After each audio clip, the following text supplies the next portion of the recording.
ओम अज्ञानतिमिरन्धस्य ज्ञानाञ्जनशलाखया चक्षुरुन्मीलितं येन तस्मै श्रीगुरवे नमः।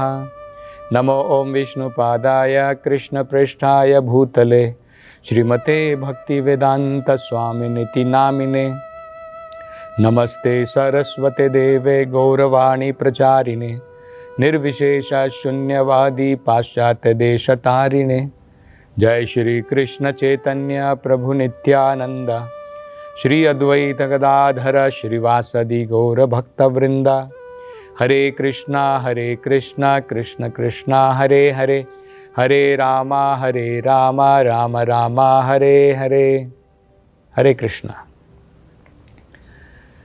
तो हम पिछली कुछ कथाओं से भगवान की दिनचर्या, उससे हम अपने जीवन में क्या सीख सकते हैं, उसकी चर्चा कर रहे हैं।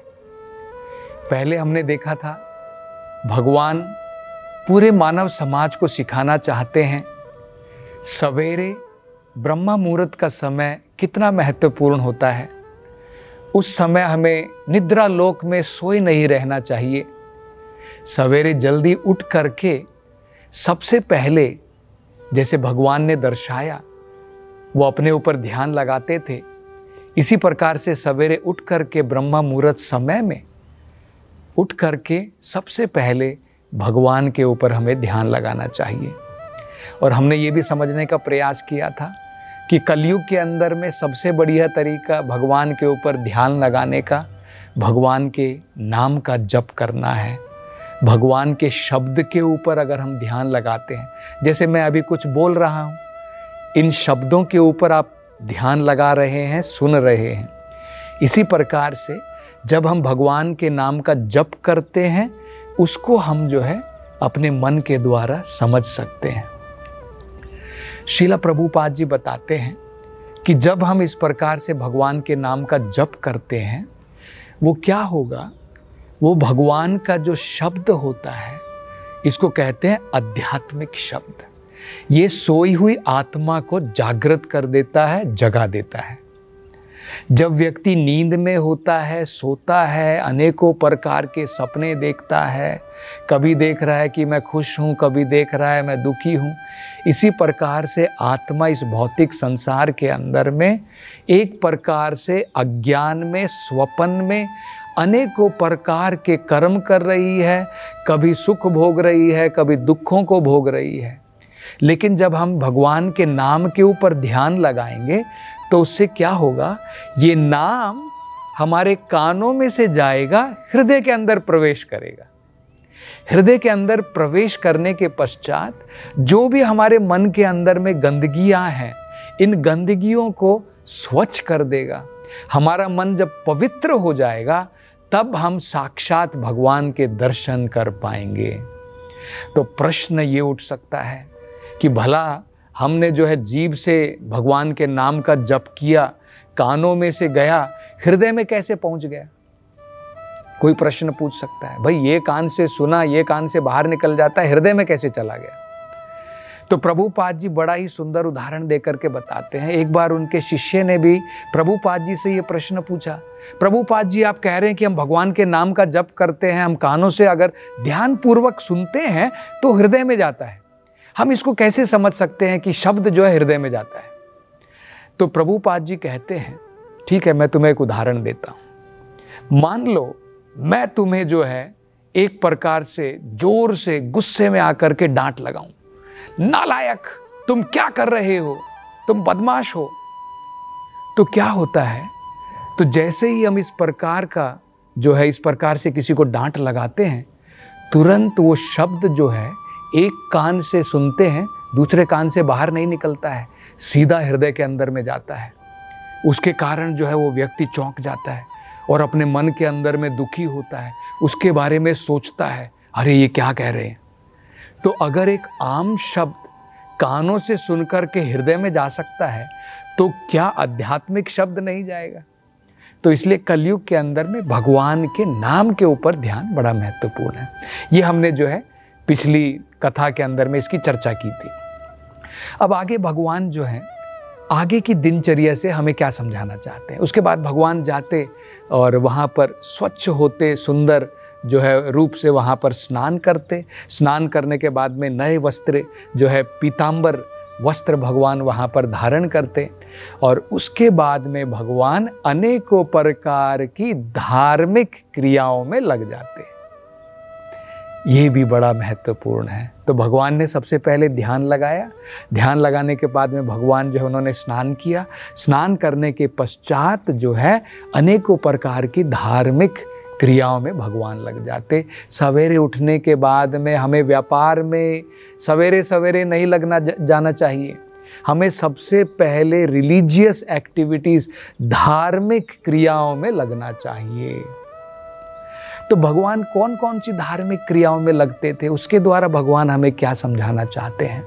भगवान जो है वहाँ पर हवन यज्ञ वगैरह कराते और सबसे पहले जब सूरज उदित होता भगवान जो है सूर्य देव को नमस्कार करते। तो इसके द्वारा हम क्या समझ सकते हैं। और बाद में इन यज्ञों के द्वारा भगवान देवी देवताओं को उनको प्रसन्न करने के लिए कार्य करते। भगवान जो है अपने पितरों को, अपने जो उनके पूर्वज हैं उनकी भलाई के लिए भगवान जो है यज्ञ करते। तो इस प्रकार से वेदों के अंदर में एक गृहस्थ जीवन के लिए, जो व्यक्ति गृहस्थ जीवन में है, किस प्रकार से इस भौतिक संसार में हम ऐसा नहीं कि केवल हम अपनी खुशी के लिए जीते हैं। हमारे अनेकों प्रकार के कर्तव्य हैं, उन कर्तव्यों को हमें निभाना है। जैसे वेदों के अंदर में बताया है, इस भौतिक संसार में हम अनेकों लोगों के ऋणी होते हैं। देव, ऋषि, भूताप्ता, निर्णाम, पितृणाम, इन सब के हम ऋणी होते हैं। जब हम इस भौतिक संसार में जन्म लेते हैं, वेदों में कहा है देवों के ऋणी हैं। तो भाई हम देवों के ऋणी कैसे हो गए? क्योंकि हम जब इस भौतिक संसार में आते हैं, देवता के द्वारा अनेकों प्रकार की सुविधाएं हमें प्रदान की जाती हैं। हम उनके ऋणी हो गए कि नहीं? हमें कोई कुछ प्रदान कर रहा है, हमें कुछ दे रहा है जो हमारे पास में नहीं है, तो क्या हो गया? हम उसके ऋणी हो गए। अब वो ऋण को चुकाना तो पड़ेगा। तो किस प्रकार से हमारे जीवन के अंदर में हम ऋणी हो जाते हैं, जरा हम समझने का प्रयास कर सकते हैं। अब देवता हमें क्या क्या देते हैं? सबसे पहले सूरज जब उदित होता है, सूरज की रोशनी के द्वारा हम सारे अपने दिन के जो भी कार्य करते हैं सवेरे होने के पश्चात में करते हैं। तो सूर्य देव के भी हम ऋणी हो गए। इस भौतिक संसार में रहने के लिए वायु चाहिए, वायु देवता के ऋणी हैं। इस भौतिक संसार में हमें पानी चाहिए, वरुण देवता के ऋणी हैं। भौतिक संसार में बारिश चाहिए, इंद्र देवता के ऋणी हैं। ऐसे अनेकों प्रकार के असंख्य देवता हैं, हम उन सब के ऋणी हैं। तो वेदों के अंदर में दो तरीके बताए हैं। एक तरीका क्या है? अलग अलग जितने भी देवी देवता हैं सबकी उपासना करो। हमें जो है जैसे इंद्र देवता का ऋण चुकाना है, उनके लिए अलग प्रकार का यज्ञ बताया गया है। हमें जो है दुर्गा माता का उनका ऋण चुकाना है, उनकी अलग प्रकार की उपासना बताई गई है। सूर्य देव का ऋण चुकाना है, उनकी अलग प्रकार की उपासना बताई गई है। हमारे जो पूर्वज होते हैं उनका हमें ऋण चुकाना है, वो भी होता है। तो देवों का इस प्रकार से हो गया। अनेकों प्रकार के देवता हैं, उनसे हम जो अनेकों प्रकार की सुविधाएं ग्रहण कर रहे हैं, तो उनके हम ऋणी हो गए, उनका ऋण तो चुकाना है। वो हो गया देव। देव, ऋषि, हम ऋषियों के भी ऋणी होते हैं। अब भला हम सोचेंगे कि हम ऋषि के ऋणी कैसे हो गए? नहीं, इन सब महान ऋषियों ने, जैसे अगर हम उदाहरण के तौर पर देखें, वाल्मीकि ऋषि हुए, वेद व्यास ऋषि हुए, नारद मुनि जैसे महान ऋषि हुए। इन ऋषियों की सहायता मात्र के द्वारा, इनकी करुणा मात्र के द्वारा आज हम भागवत, भगवद गीता, वेद, पुराण, उपनिषद, ये सब हम ग्रहण करके इनका ज्ञान हासिल कर रहे हैं। जैसे वेद व्यास जो हैं, जो भगवान के एक प्रकार के शक्त्यावेशा अवतार हैं, जिन्होंने सारे वेदों की रचना की है। तो जब वो हमको ज्ञान दे रहे हैं तो हम उनके ऋणी हो गए। इसी प्रकार से नारद जी ने हमें जो है नारद पंचरात्र दिया है, वाल्मीकि ने हमें रामायण दी है। ये महान जितने भी संत हुए हैं, साधु हुए हैं, ऋषिगण हुए हैं, हम उनके भी ऋणी होते हैं। देव, ऋषि, भूता, भूता का मतलब होता है भूत प्रेत नहीं, संस्कृत में भूत का मतलब होता है बाकी जितने भी जीव हैं। जैसे उदाहरण के तौर पर आप घर में रहते हैं, कुत्ता आपके घर की रखवाली करता है, आप उसको जो है भोजन डालते हैं, वो आपके घर की रखवाली करता है, आप उसके ऋणी हो जाते हैं। गाय से हम दूध लेते हैं, हम गाय के ऋणी हो जाते हैं।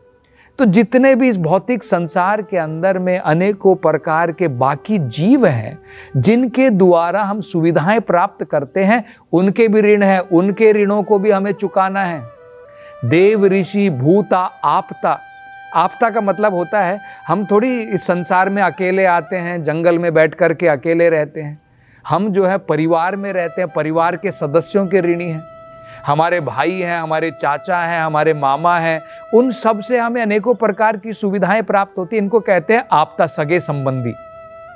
इनके भी हम लोग ऋणी हो जाते हैं। देव ऋषि भूता आपता निर्णाम, मानवता के भी ऋणी हैं। आप समाज में रह रहे हैं, समाज में जो है मानवों ने संगठन बना करके गवर्नमेंट बनाई है, सरकार बनाई है, सरकार बना करके अनेकों प्रकार की सुविधाएं दी जा रही है। इस प्रकार से बाकी लोगों से भी हम अपने जो पड़ोसी हैं, हमारे जो कर्मचारी हैं, हम किसी ऑफिस में काम करते हैं, हमारे सहयोगी हैं, उन सब के भी हम ऋणी होते हैं। आदान प्रदान होता है, सुविधाएं लेते हैं। निर्णाम पितृणाम, हमारे जो पूर्वज हैं जिनके कारण इस परिवार के अंदर में हमें जन्म लेने का सौभाग्य जो है प्राप्त हुआ है, उनके भी ऋणी हो जाते हैं। तो देखिए कितने प्रकार के ऋण होते हैं। तो भगवान जो है दर्शा रहे हैं कि हम जो है इस भौतिक संसार में ऐसा नहीं कि केवल अपने लिए कार्य करना है, हमें अनेकों प्रकार के ऋणों को चुकाना है। लेकिन क्या होता है, जब हमारी आयु बहुत लंबी होती है, जैसे मान लीजिए सतयुग में क्या था, लोग हजारों लाखों साल तक जीते थे। अगर हम वाल्मीकि मुनि को देखें, उन्होंने हजारों साल तक तपस्या की थी क्योंकि उनकी आयु इतनी लंबी होती थी। आज मनुष्य 100 साल भी बड़ी मुश्किल से जीता है। अगर एक दिन भी हम एक देवता की तृप्ति के लिए लगाते हैं, तब भी हम पूरे जीवन के अंदर में भी सभी देवी देवताओं को जो है प्रसन्न नहीं कर पाएंगे, संतुष्ट नहीं कर पाएंगे। इसलिए कलयुग के अंदर में बताया है, अगर हम इन सभी ऋणों को चुकाना चाहते हैं, ये भागवत में कहा है। भागवत में नारद मुनि जो है इस संदर्भ के अंदर में बड़ा सुंदर इसका वर्णन दिया गया है। उसमें क्या बताया गया है, देव ऋषि भूताप्ता निर्णाम पितृणाम नायम किंग करो नायम ऋणी चराजन सर्वात्मा या शरणम शरण्यम गतो मुकुंदम परिहर्त्य करतम।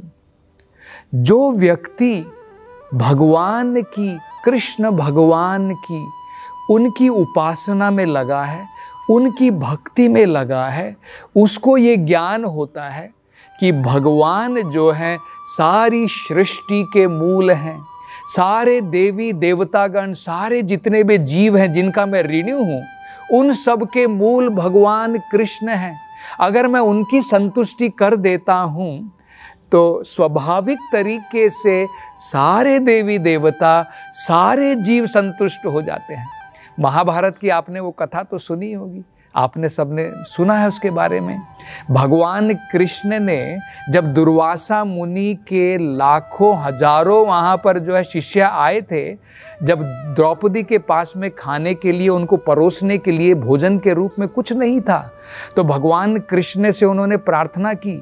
तो भगवान कृष्ण ने कहा, तुम चिंता मत करो, उस बर्तन के अंदर में थोड़ा भी अगर कुछ है तो आप भोग के रूप में मुझे प्रदान करो, मैं उसे स्वीकार करूंगा। तो उसके अंदर में जो थोड़ी बहुत सब्जी वगैरह लगी हुई थी, भगवान ने प्रेम के द्वारा खा ली। और जब भगवान ने प्रेम से ग्रहण की तो उसका फल क्या हुआ, दुर्वासा मुनि के सारे शिष्यों का पेट भर गया। अब देखिए, भगवान का पेट भर गया, बाकी शिष्यों का पेट भर गया। इसी प्रकार से अगर भगवान को संतुष्ट कर दिया तो सारे जीव, सारे देवी देवता सब के सब संतुष्ट हो जाते हैं, सबका ऋण हम चुका सकते हैं। ठीक उसी प्रकार से जैसे अगर आप जड़ के अंदर में पानी देते हैं, आपको पत्तों में अलग से पानी देने की ज़रूरत नहीं है, आपको टहनियों में अलग से पानी देने की ज़रूरत नहीं है। जड़ में पानी डाल दीजिए, ऑटोमेटिकली स्वाभाविक तरीके से सारा पेड़ जो है उसके अंदर में पानी चला जाता है। ठीक इसी प्रकार से भगवान जो है इस पूरे भौतिक संसार की जड़ हैं। तो अगर गतो मुकुंदम, अगर हम भगवान कृष्ण की शरण में चलते हैं, गतो मुकुंदम, मुकुंद का मतलब होता है जो भगवान इस संसार से हमें मुक्ति प्रदान कर सकते हैं, उन्हें मुकुंद कहा जाता है। उनकी शरण में अगर हम चले जाते हैं, और हो सकता है कि उनकी शरण में जाने के पश्चात हमारे पास में इतना समय नहीं है कि हम अपने पूर्वजों की उपासना करें, हम इस देवी देवता की उपासना करें, हम उनको संतुष्ट करें, तो वेदों में कहा है ये सब अपने आप संतुष्ट हो जाते हैं। नायम किंकरम नायम ऋणी च राजन। भगवान का भक्त जो मुकुंद की सेवा में लगा है, वो किसी का भी सेवक उसको बनने की जरूरत नहीं है। नायम किंकरा, किंकर का मतलब होता है इस जैसे हम भौतिक संसार में अगर किसी का ऋण चुकाना है तो हमें उसकी सेवा करनी पड़ती है। तो भागवत में कहा है भगवान की जो सेवा में लगा है ऑटोमेटिकली वो सबकी सेवा में लगा है, उनकी सबकी सेवा ऑटोमेटिकली हो जाती है। नायम ऋणी च राजन, और ना ही वो उसके पश्चात किसी का ऋणी रह जाता है। तो ये भी हम जो है बड़ा महत्वपूर्ण पाठ इससे समझ सकते हैं कि भगवान ये दर्शाना चाहते थे, भगवान की ऐसा नहीं कि हम संसार में आते हैं केवल अपने लिए हमें कार्य करना है। हमें जो है हमारी बहुत सारे कर्तव्य हैं, बहुत सारी ड्यूटी है, अनेकों देवता हैं, देवी हैं, ऋषिगण हैं, हमारे पितृ हैं, हमको इनको सबको संतुष्ट करना, हम इनके सबके ऋणी हैं, इनके लिए कार्य करना है। और सबसे बढ़िया तरीका उसका क्या है, अगर हम भगवान की भक्ति में लग जाते हैं। तो आज की कथा हम यहीं पर समाप्त करेंगे, कल की कथा यहीं से आगे प्रारंभ रखेंगे। हरे कृष्णा।